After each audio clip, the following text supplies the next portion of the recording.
Shalom. Luar biasa pada pagi ini merasakan hadirat Tuhan yang sungguh. Amin. Bapak, Ibu, dan saudara yang kasih dalam Tuhan, firman Tuhan yang akan kita renungkan pada pagi ini diambil dalam kitab Lukas pasal yang kelima. Lukas pasal yang kelima, ayat 1 sampai dengan ayat yang ke-11. Lukas pasal yang kelima, ayat 1 sampai dengan ayat yang ke-11. Kita akan membaca bersama-sama, bergantian. Saya akan membacakan terlebih dahulu ayat 1, Bapak Ibu akan membaca ayat 2, demikian juga seterusnya. Sudah mendapatkan? Amin. Baik. Di bawah judul Penjala Ikan Menjadi Penjala Manusia.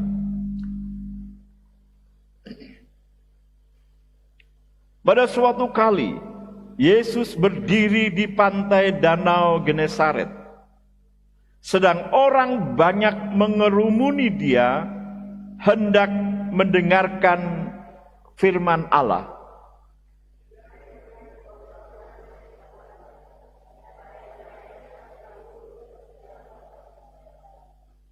Ia naik ke dalam salah satu perahu itu, yaitu perahu Simon. Ia menyuruh dia supaya menolakkan perahunya sedikit jauh dari pantai. Lalu ia duduk dan mengajar orang banyak dari atas perahu.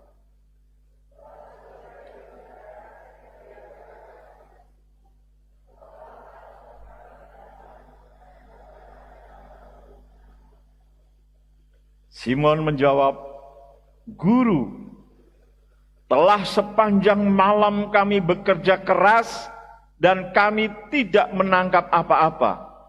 Tetapi karena engkau menyuruhnya, aku akan menebarkan jala juga."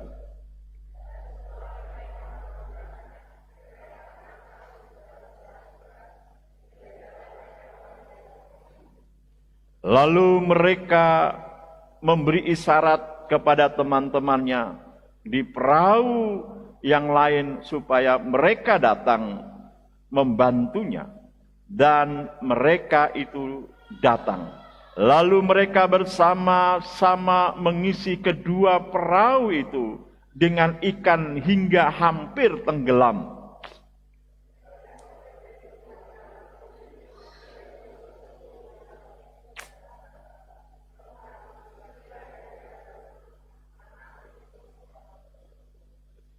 Sebab ia dan semua orang yang bersama-sama dengan dia takjub oleh karena banyaknya ikan yang mereka tangkap.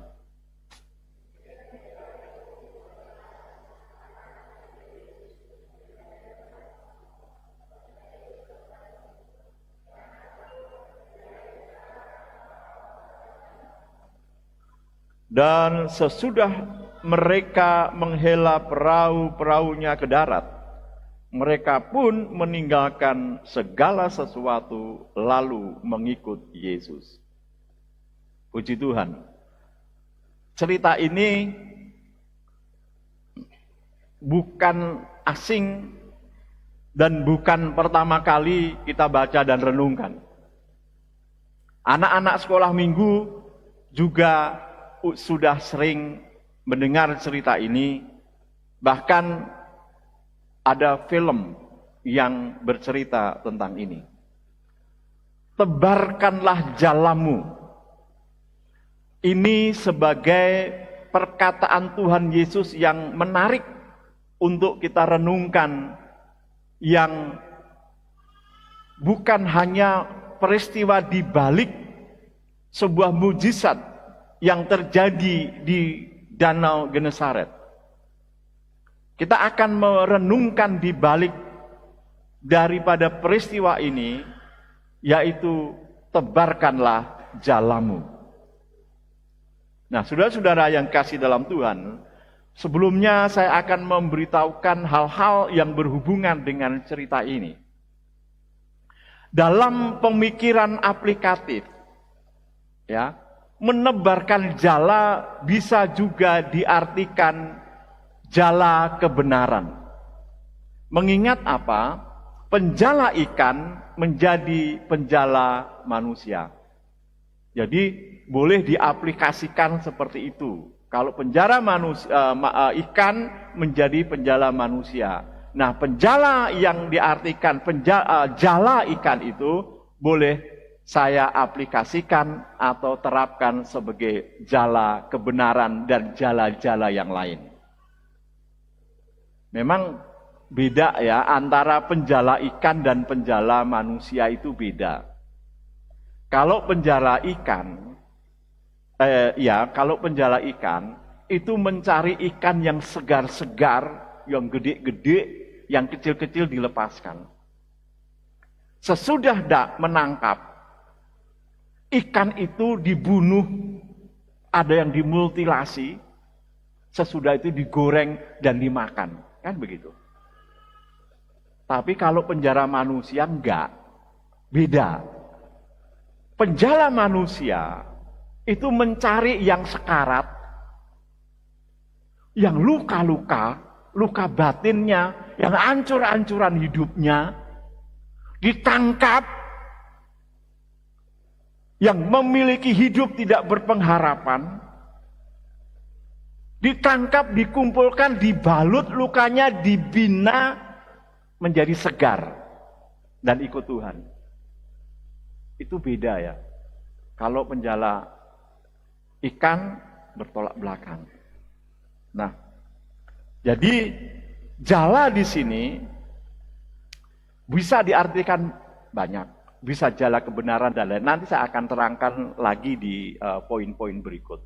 Yang kedua, saudara-saudara, peristiwa ini sebenarnya bukan sekedar tentang penangkapan ikan dan berhasil, bukan sekedar itu. Kalau diceritakan sepintas iya, tapi sesungguhnya ada sebuah gambaran tentang panggilan, karena di situ Petrus sedang dipanggil, dan kuasa Tuhan Yesus serta tindakan atas perintah Tuhan yang berdasarkan iman, bukan secara logika. Tuhan mengatakan, tebarkan jalamu. Petrus secara logika penalarannya berkata, Tuhan, saya ini nelayan, saya ini tukang menangkap ikan. Sepanjang malam kami menangkap ikan, berusaha keras, tetapi tidak mendapatkan apa-apa. Tetapi karena engkau yang menyuruh, maka aku tebarkan juga. Ini tindakan ini berdasarkan kepercayaan karena dia yang suruh. Bukan berdasarkan pertimbangan-pertimbangan logis seorang nelayan. Nanti saudara-saudara akan tahu bahwa di dalam iman, pertimbangan-pertimbangan firman Tuhan harus jauh lebih diutamakan daripada pertimbangan-pertimbangan secara penalaran. Oke. Terus yang ketiga, saudara-saudara. Dalam cerita ini juga berbicara tentang ketaatan yang berubah menjadi berkat yang melimpah. Sekali jala mendapatkan 2 perahu hampir tenggelam. Dan jalannya sudah mulai koyak. Semalaman orang Simon Petrus tidak mendapatkan apa-apa. Bahkan kemungkinan ini sebagai pemecah rekor pendapatan sekali lempar jala. Ini mujizat. Nah, berkat yang melimpah secara jasmani itu dia dapatkan karena apa? Karena dia taat akan perintah Yesus. Kalau seandainya Simon tidak melemparkan jala yang mungkin sudah pernah dilempari jala di lokasi itu, Simon tidak akan mendapatkan satu ekor pun. Tetapi karena ketaatannya kepada perintah Yesus, dia mendapatkan berkat yang melimpah. 2 perahu hampir tenggelam. Saya nggak tahu seberapa besar perahu itu. Perahu nelayan itu yang saya nggak pernah naik begituan. Jadi saya agak sulit membayangkan. Tentunya cukup besar. Sekali jala dapat 2. Ini berkat yang melimpah. Kuncinya di mana? Dia mentaati perintah Tuhan. Karena Tuhan yang suruh, maka aku lakukan. Walaupun nggak masuk akal, saudara-saudara. Oke? Yang berikut, saudara. Cerita ini juga membicarakan tentang peristiwa ini menjadi titik awal dari panggilan murid-murid. Sesudah itu, Simon Petrus meninggalkan semua dan mengikut Yesus. Awal panggilannya itu bukan ketika dia susah. Ada banyak orang yang udah bangkrut baru pelayanan, udah hancur-hancuran baru pelayanan. Ada banyak orang yang pengalaman seperti udah nggak ngerti seperti apa, baru dia merasa terpanggil dan mengikut Yesus. Tapi Simon Petrus dipanggil dalam kepuncak-puncaknya berkat. Sedikit orang yang memiliki prinsip seperti itu. Ketika orang berhasil dan naik, berhenti dan mengikut Yesus. Kan kebanyakan yang terjadi itu sebaliknya, toh. Udah hancur-hancuran, udah melarat, udah miskin, baru dia mau mengikut Yesus. Bukan ketika dia pas diberkati oleh Tuhan. Ini menjadi perhatian, menjadi pemikiran kita bersama, saudara-saudara. Baik, kita akan lanjutkan. Yang berikutnya adalah peristiwa ini sebenarnya bukan sekedar cerita ikan, tetapi juga tentang, sekali lagi, panggilan dan iman. Panggilan, iman, dan kuasa Tuhan. Jadi ini bukan cuma cerita ikan, tapi kita juga harus melihat bagaimana panggilan itu, bagaimana iman itu, dan kuasa Tuhan untuk mengumpulkan ikan yang sebegitu cepat dalam sekali perkataan. Ini saya sebetulnya ada ayat referensi tentang ini. Itu di dalam Perjanjian Lama. Saya pernah membaca, ketika Tuhan berfirman, maka gemetarlah binatang-binatang di dalam laut. Di dalam air, bukannya di dalam laut. Seperti itu. Jadi perkataan Tuhan itulah yang mengumpulkan ikan. Udah, ini mujizat yang tidak kasat mata, tapi bisa dilihat. Ini sangat luar biasa, saudara. Benar, sangat luar biasa. Oke, ini penjelasan awal saya tentang peristiwa yang kita telah baca. Baik. Nah, sekarang mari kita lihat pesan rohani di balik kata tebarkanlah jalamu. Nah, saudara-saudaraku yang kekasih dalam Tuhan, menebarkan jala itu adalah praktek kehidupan nelayan. Kalau nelayan yang menebarkan jala, kalau seorang petani ya nyangkul. Betul? Yang dia pegang adalah cangkulnya. Kalau nelayan, ya jalannya. Sehingga menebarkan jala ini sebuah pekerjaan, sebuah praktek kehidupan yang mengidentifikasi statusnya. Kalau saya menabarkan, kalau saudara-saudara dan saya, sekali lagi seperti di awal saya katakan, menebarkan jala kebenaran, setiap hari praktek menebarkan jala kebenaran, maka itu identitas kita sebagai anak-anak Allah atau anak-anak kebenaran. Jadi kalau anak Allah, anak-anak kebenaran itu jangan menebarkan yang lain. Tebarkanlah damai sejahtera, tebarkanlah jala kebenaran, tebarkanlah sesuatu yang membangun, bukan yang sebaliknya. Ini menebarkan jala adalah praktek dalam kehidupan. Kalau bilang saya ini seorang nelayan, sementara tidak pernah memegang jala dan tidak pernah menebarkan jala, apakah orang percaya kalau dia seorang nelayan? Jawabannya tidak. Seorang nelayan memegang jala, menebarkan jala, dan mempraktekkan menebarkan di tempat itu. Tentunya di tempat di mana dia bisa mendapatkan ikan. Bukan menebarkan jala di kebun. Lain ceritanya. Kalau ada seorang nelayan menebarkan jala di kebun, ini stegi nih. Soseno, kata orang Manado bilang. Sudah setengah gila. Masa menebarkan jala di kebun? Kan nggak mungkin. Menebarkan jala itu ya di laut atau di sungai. Karena identitas itu selalu melekat dalam pekerjaan dia. Itu mendorong kita untuk berpikir seperti itu, Bapak Ibu. Kalau kita seorang anak Tuhan, ya tebarkanlah firman. Oke, itu nanti saya akan perjelas lagi di bawahnya. Terus, orang beriman harus praktek menebar kebenaran.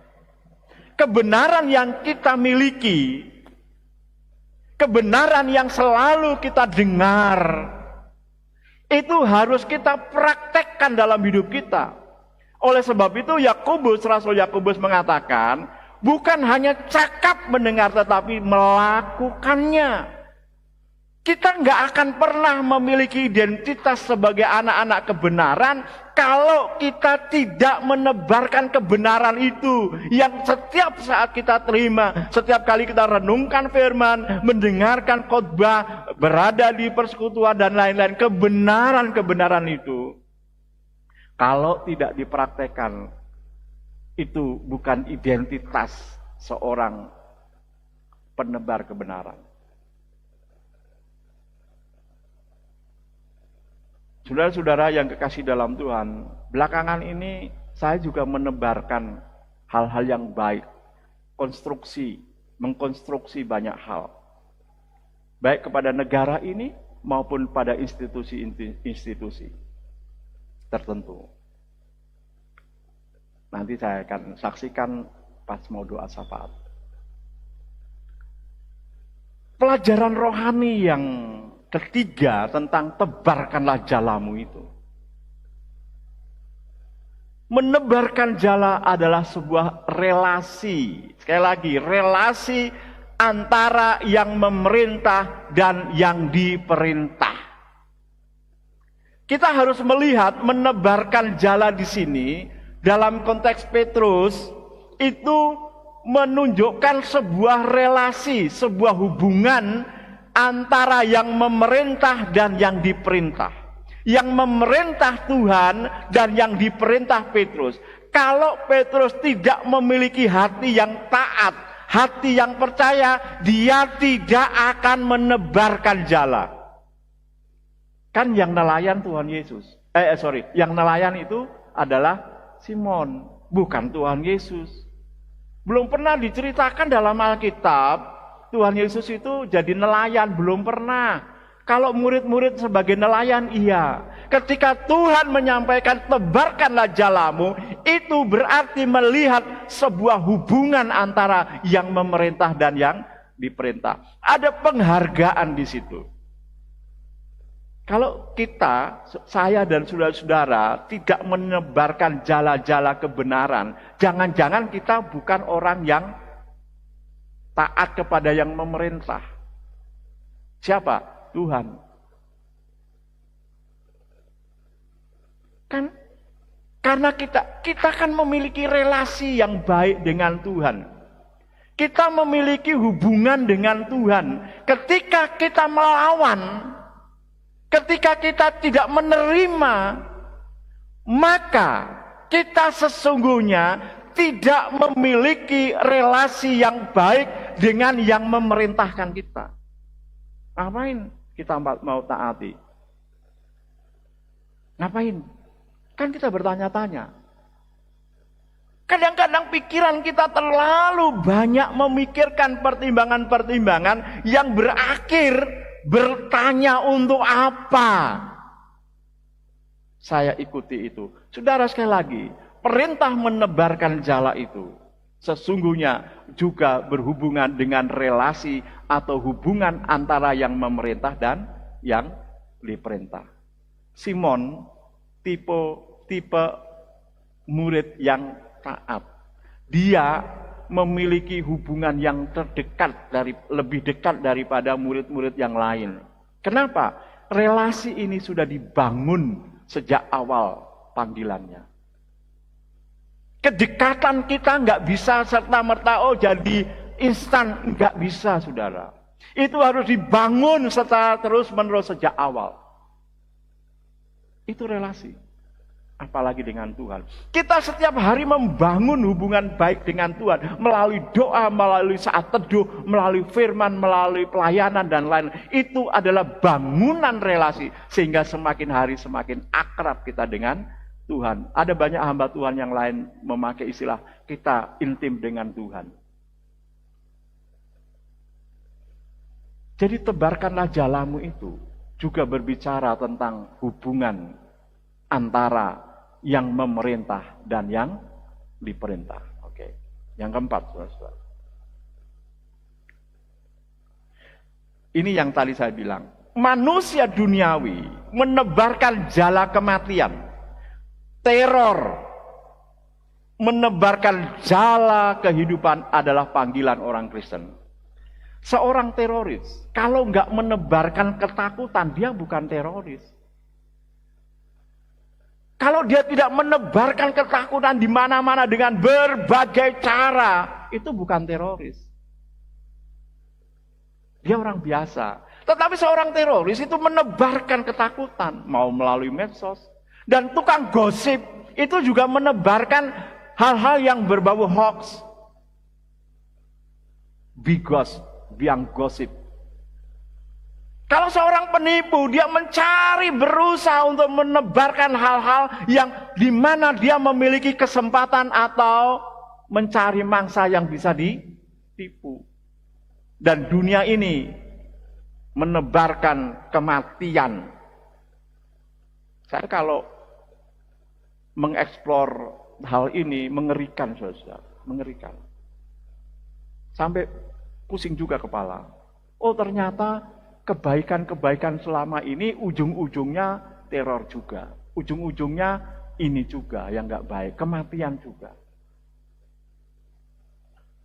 Bapak, Ibu, dan Saudara, sekali lagi, yang membedakan apakah saudara dan saya sebagai anak Tuhan atau bukan, itu tergantung seolah-olah terekspresi dari apa yang kita tebar. Anak Tuhan tidak dipanggil untuk bergosip. Yang setuju bilang amin. Amin. Bukan menebarkan gosip, bukan menebarkan hoax. Anak Tuhan itu menebarkan kebenaran, damai sejahtera, hal-hal yang membangun, hal-hal yang membuat orang merasa diberkati. Pemberkat itu juga menaburkan berkat.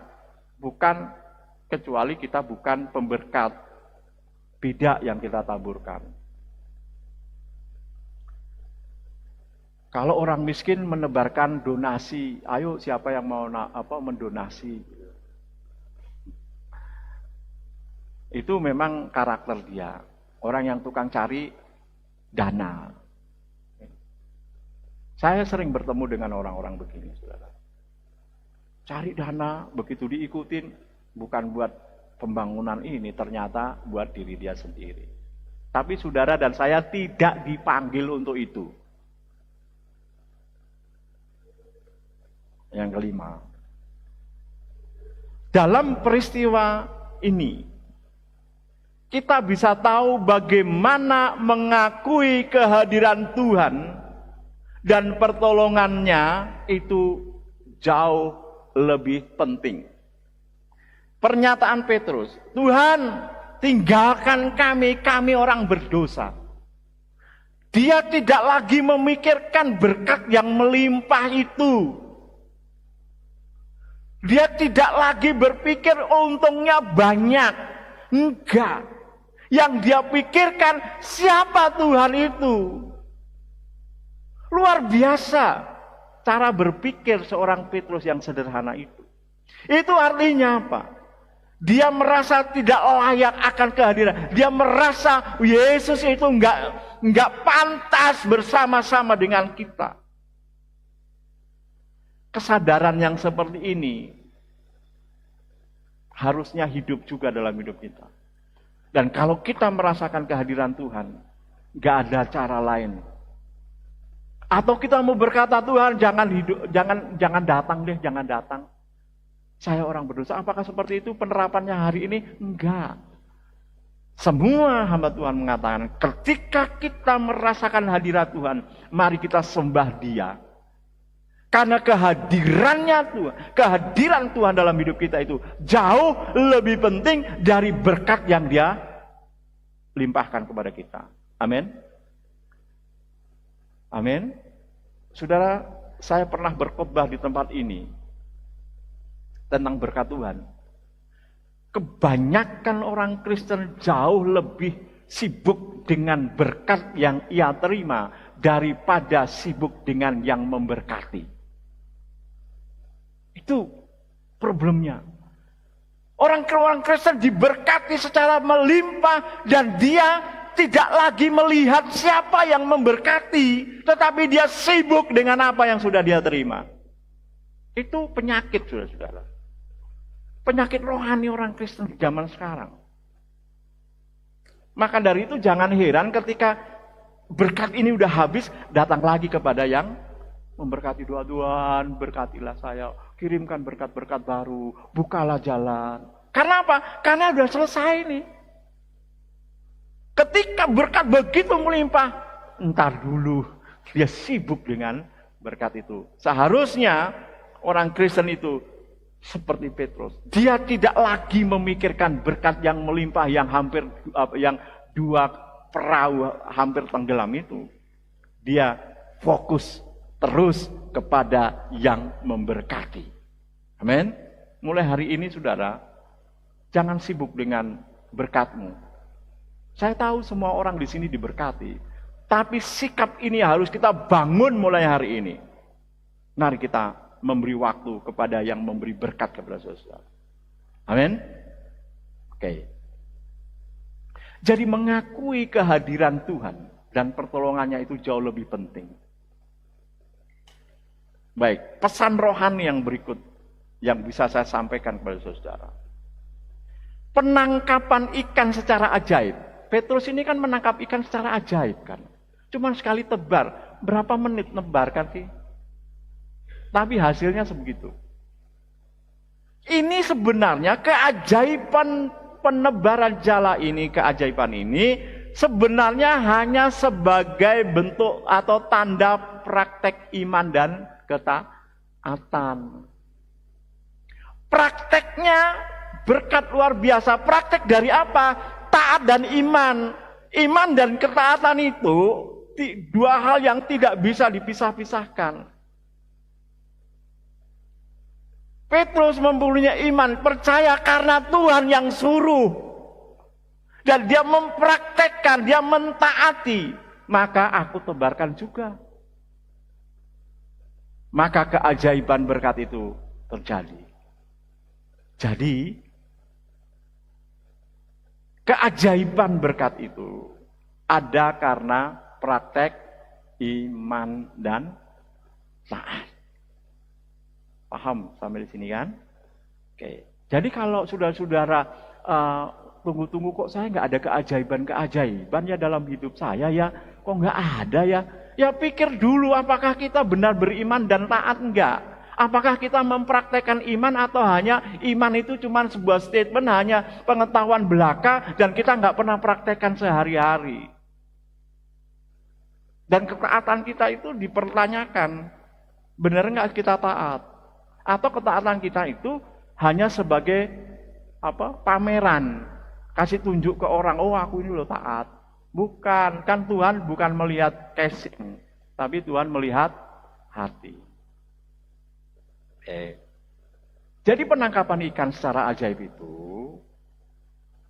sebagai tanda praktek iman dan taat. Kenapa sih harus ajaib? Karena Tuhan kita ini adalah Tuhan yang ajaib. Amin. Kalau nggak ada keajaiban, itu baru luar biasa menurut saya. Kalau ada keajaiban-keajaiban dalam hidup kita, buat saya itu biasa. Kenapa? Karena kita disertai Tuhan yang ajaib. Kalau nggak ada keajaiban dalam hidup kita, jangan-jangan kita nggak benar. Itu baru luar biasa. Menurut pandangan saya balik seperti itu. Ada keajaiban, wah ini luar biasa, ini luar biasa, benar-benar luar biasa ada keajaiban. Kalau saya enggak, ini biasa. Kenapa? Karena memang Tuhan selalu memiliki kebiasaan membuat keajaiban. Karena kita juga disertai oleh Tuhan yang penuh keajaiban. Orang-orang pada waktu itu takjub kan, melihat itu. Takjub. Wow. Gitu. Tapi endingnya saudara, dia nggak terus-menerus. Tuhan Yesus nggak terus-menerus. Udah, supaya kamu kaya tiap hari, sebarkan jalan di situ. Dia nggak. Justru sesudah keajaiban itu, dia meninggalkan segala-galanya dan mengikut Yesus. Ini satu sikap yang agak aneh kalau menurut saya. Pas diberkatinya, malah dia tinggalkan itu, bisnisnya. Tinggalkan itu pekerjaannya, tinggalkan itu. Wah kalau saya gitu, ayo terus Tuhan, besok begitu lagi ya, besok begitu lagi ya. Ya, oke nanti saya biayain lah pelayanan Tuhan dengan penjualan ikan itu. Mungkin, kalau saya mungkin begitu. Karena apa? Karena saya memikirkan berkatnya, bukan memikirkan yang memberi berkat. Kebiasaan orang Kristen begitu, dan saya harus akui itu. Berikutnya saudara, pelajaran rohani apa yang bisa kita dapatkan kembali? Iman dan taat itu harus teruji. Sedang kenapa Pak? Ya ini ada ujian iman, ujian nggak selesai terus menerus. Udah berapa tahun ini lagi kena ujian terus gitu. Ujian itu kan cuma sekali-sekali. Kalau mau kenaikan kelas, mau kenaikan tingkat dari SD ke SMP. Dari SMP ke SMA atau SMU atau demikian juga. Itu kan baru ujian. Nah ini tiap hari diuji, besok kapan naik kelasnya kan gitu. Seharusnya setelah kita diuji, iman kita itu harus teruji. Amin. Amin. Ada yang berani mengatakan, Pak, iman saya sudah teruji loh. Ketaatan saya sudah teruji. Oh Pak, ketaatan saya lagi diuji atau sedang teruji. Kalau kedua ini sudah hidup di dalam keajaiban itu, sekali lagi biasa. Sekali lagi biasa. Jadi nggak kagum, nggak takjub. Tuhan Yesus itu Tuhan yang ajaib kok. Betul? Amin. Jadi iman dan taat yang kita miliki itu harus teruji. Karena berkat-berkat Tuhan itu juga karena iman dan ketaatan kita. Tuhan kan memberkati orang yang taat. Janji Tuhan itu memiliki persyaratan. Kalau kamu dengarkan baik-baik suara Tuhan, maka Tuhan akan, artinya apa? Taat kepada Tuhan. Baik. Mari kita simpulkan, saudara. Dari dua pokok besar di atas, ya, yaitu penjelasan tentang peristiwa itu, pesan-pesan rohani yang terkandung, saya akan simpulkan begini. Ada 3 kesimpulan. menebarkan jala sebagai respon panggilan iman dan ketaatan. Saudara, Tuhan itu menginginkan respon yang baik ketika Dia berkomunikasi dengan kita.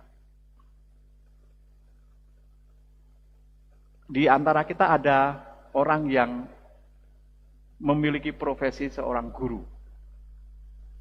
Kalau guru itu memanggil murid, dia cuek, tidak meresponi.